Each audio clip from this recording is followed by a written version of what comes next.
Ассалаумағалейкум, құрметті ағайындар, әріптестер. Міне бүгін сенбі күні біз қазір Ташкент облысындамыз. Осы 2 күн біз бизнес форумға келдік. Соның бір саласы ретінде туризмнің тәжірибесін көру, туризмді дамыту. Біз қазір міне үлкен бір туристический комплекске келдік. Осыны қарап жатырмыз. Порядка 23 гектарға созылған комплекс, бірақ бұл жердің бір фишкасы ГЧП форматында жасаған. Бұны мемлекет тарапынан дизайн кодпен өздері салып, әрбір жилой комплексі бұл акасы жилой комплекс және апарт-отель.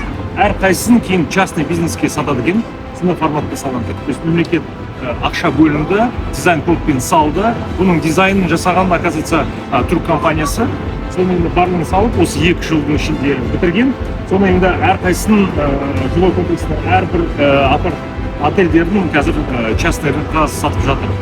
Тәжірибесін көріп жатырмыз. Енді біздің Түркістан облысында да осындай форматпен жасауға болады ма, осындай комплекстерді, осындай тур базаларды деген сияқты. Бірақ біз өзімізде де қазір дамып жатыр.